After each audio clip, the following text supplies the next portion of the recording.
Let's bring in Mike Pompeo, Fox News contributor, who served as both CIA director and Secretary of State.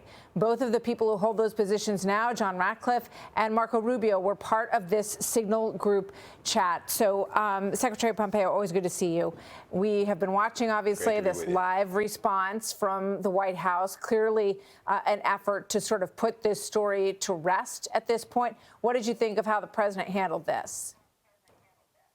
Well, Martha, it's great to be with you. You too. I actually remember many times where in the Situation Room, the President Trump was very uncomfortable that there were folks who were on secure lines, the top-level security communication systems, like, nope, shut them down. If you're not in this room, this is not secure. I think that's absolutely true. So that is a point very well taken.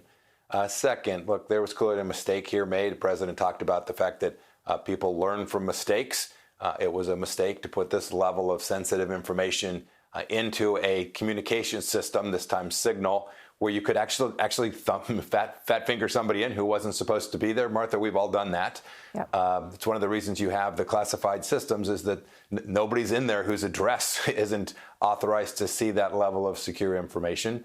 So I do hope the administration will have learned from this. They'll take it on board and they will make good decisions about how to protect what was sensitive information, and I'm glad that it worked out in a way that the strikes were incredibly successful and that there are fewer Houthis in the world today as a result of the efforts of President Trump and his team. And I want to ask you about that, because I think that's the most important thing that will impact people around the world with regard to Iran's arm of the Houthis and how they have been harassing U.S. ships and European ships. This is obviously a mission that is important. It was interesting, though, I have to say, as a reporter, to hear the back and forth between Vice President Vance and Pete Hegseth and Stephen Miller all weighing in, because there was a debate among the Trump team about whether or not this should happen now or it should be delayed. And you hear Vice President Vance saying, you know, let's let Europe do this. They have 40% of their trade in this zone, in this waterway, and we only have 3%. And then you hear Miller and Hegseth chime in, this is what the president wants, and we're going to do it. What did you think about that? It brought back lots of memories for me, Martha. These were always lively discussions. And in the end, we were all in the first Trump administration, and clearly in this one as well, trying to do what the president wanted, make sure he had all the facts, the data. He knew the risks, the benefits of a potential strike or action. And then we cumulatively tried to deliver that for him. And that's certainly what I saw there. It was also interesting to see, right, how effective these strikes were. I remember one of the very first things that Secretary Blinken did was he undid my directive that the Houthis were terrorists. He said, no, they're not. And we now know the harm they have wreaked on the world, the risks they've presented to Americans and to our soldiers, sailors, airmen, and Marines for 4 years. President Trump's clearly going to stop that. And you could see that playing out in real time in that conversation, as reported by Mr. Goldberg. Yeah, you know, I mean, I'm glad to hear you say that, because I think there's a lot made of this dispute. And, you know, one part of the team thinks this and the other part thinks that. That's exactly why you gather a group of intelligent people around an issue like this so that they can debate. And I also thought in what played out, that they were respectful of each other. You know, in the end, they're like, you know, if that's what you think we should do, let's do it. And that's a decision-making process that we see play out. They didn't want it to play out publicly, but I don't think it's terrible that people got a little bit of a wind on it. What about it being classified? There's a part where the reporter claims that he didn't release some of the targets and weaponry issues that were raised by the Secretary of Defense because he didn't think it was a good idea. How can that be not classified?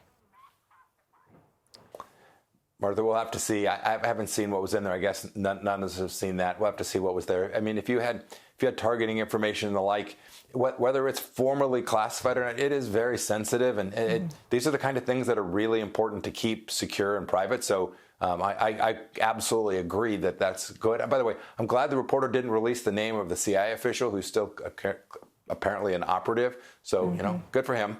But in the end, we got to the right place. We got a really good outcome. And President Trump's policies with respect to Iran broadly and the Houthis in particular are going to keep us all a heck of a lot safer. I'm very confident of that. Yeah, absolutely. And it is, I think, of note that this reporter Goldberg, who has, bashed, butted heads with the people in the Trump administration in the past, that he did keep this under wraps until long after this operation was done.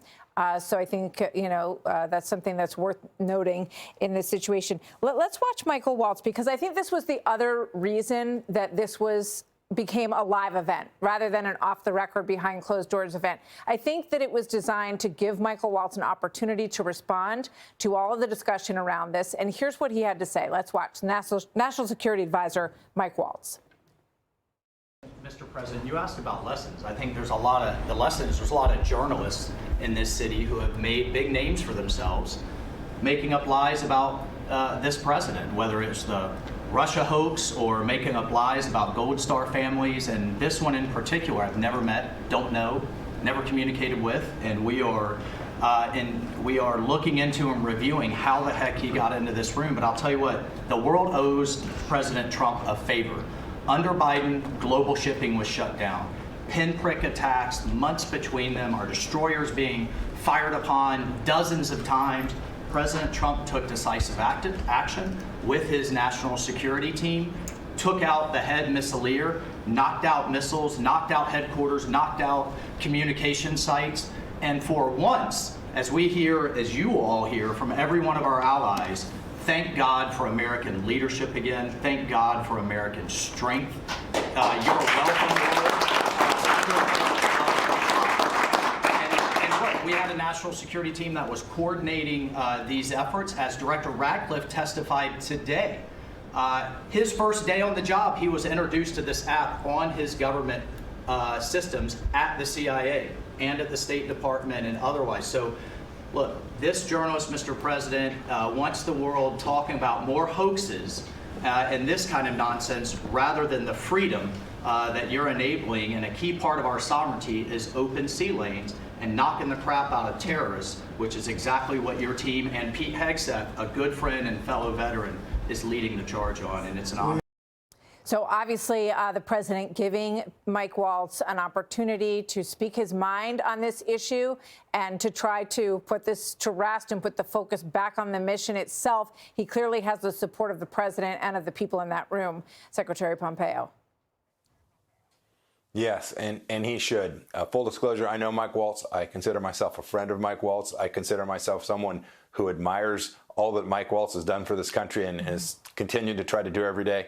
I didn't get it right every day either. When I was Secretary of State or CI Director, Martha, there's no doubt about that. Mike Waltz is indeed a good man who understands the world and will keep my son and my daughter and my new grandchild safer. And so I was happy to hear him say what he said today. He'll stay at it. Secretary Pompeo, always good to see you. Thank you for your service. Hey, Sean Hannity here. Hey, click here to subscribe to Fox News YouTube page and catch our hottest interviews and most compelling analysis. You will not get it anywhere else.